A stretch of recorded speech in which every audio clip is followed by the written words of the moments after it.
morning, dear hearts. We are on lesson 348. Please subscribe.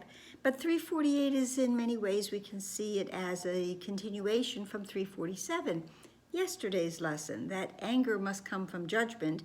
Judgment is the weapon I use against myself to keep the miracle away from me. And in some books it says all the miracles away from me. But one is all. So if I'm keeping a miracle away from me, I'm really keeping all miracles away from me.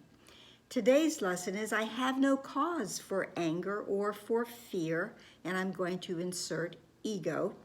For you surround me. You, my Father, encircle me, embrace me, envelop me. And in every need that I perceive, your grace suffices me. And later, in the second part of the lesson, we'll talk a little bit about grace, because it is one of those terms that the Course itself says nobody really understands. But we'll try to do that today. So the lesson begins with a very familiar phrase that let me remember. Father, let me remember. Now, we had a whole series of let me remember lessons. In the second part of the workbook, it was the lessons 257 to through 260, that let me remember what my purpose is. Let me remember that my goal is God. Let me remember there is no sin. And let me remember, most importantly, that God created me. So let me remember. Father, let me remember today that I am not alone. I cannot be alone because I am one with you. So let me remember that. You go with me wherever I go. How could I ever be alone? There is no need for the belief in abandonment because my Father is with me wherever I go. So I have no cause for anger or for fear or for believing in the ego, because my Father is with me constantly and he protects me, he surrounds me. He surrounds me in love and peace and joy. Surrounding me is everlasting love. We'll start from the beginning and just go through that. It's beautiful. Father, let me remember you are here and I am not alone, surrounding me in everlasting love and your grace. I have no cause for anything except the perfect peace and joy I share with you. We had a lovely lesson back in part 1 of the workbook, lesson 93, that light and joy and peace abide in me. So I have no cause for anything except the perfect peace and joy I share with you, because they abide in me. As they abide, they live in you, my Father. What need have I for anger or for fear? There's no room within my mind for anger or for fear when I am filled with the light and the peace and the joy of my Father. He surrounds me in all that is true and all that is real. What need have I for anger or for fear? Surrounding me is perfect safety. I am always safe. God goes with me wherever I go. I am always safe. Can I be afraid when your eternal promise goes with me? Surrounding me is perfect sinlessness. Sinlessness, my innocence. Remember, we referenced it yesterday, lesson 341, in this section, that I can attack but my own sinlessness, and it is that keeps me safe. I'm only attacking myself. Let me realize there's no need for that, and I have no cause to do that, because there is no room within me for anger or for fear or for the belief in the ego that would keep me, jab at me, try to make me believe and coax me. That's the word I really wanted, that the ego would try to coax me into anger or for fear.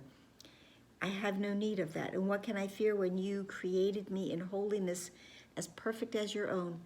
I let go of that ego voice today, and I listen instead, as we did yesterday, to the very gentle voice for God. But I'm going to be still again today and listen for that, because then I know that I have been judged completely loving and completely lovable. That is who I really am. That is what I really am. Now, the second part of today's lesson says, God's grace suffices us in everything that He would have us do. His grace is enough. Now, what is that state of grace, which we were told at the very beginning of the text, chapter 1, that's who we are. That Spirit is in a state of grace forever. Your reality is only Spirit. Therefore, you, us, we are in a state of grace forever. The state of grace is where everything is completely provided for us. It's a heavenly state. Everything is offered. Everything is received in that state of grace. And it is our natural inheritance. It is part of the truth of who we are. So God's grace suffices us in everything. It is enough that He would have us do. God's grace is enough. If He only gave us love, that would be enough. If He only gave us peace, that would be enough. If He only gave us joy, that would be enough. If He only gave us the realization of our safety or of our sinlessness, our innocence, that would be enough. But God gives us all of that within this state of grace that we are in. God's grace gives us everything, and that suffices. That indeed is enough, because that is all there is in truth. And only that we choose to be our will as well as His. We join once again, forever, again for the first time or the next time. For this time, we join our will with God's, knowing that there is no will except the will of God. And it is only God's will that will come to us and protect us and lift us and show us and guide us home to where we truly belong, where indeed light and joy and peace abide for all of us all the time. And we are indeed in that state of grace. And that's it for today. I hope it helped. So please like, please share, please subscribe, please smile. Please breathe in deeply and let everything that is thought that is of the ego, the fear, the anger, the judgment, any little bit of a thought of any of that, just let that go and let it all be replaced by God's grace within us. We pray for that to happen today. Namaste.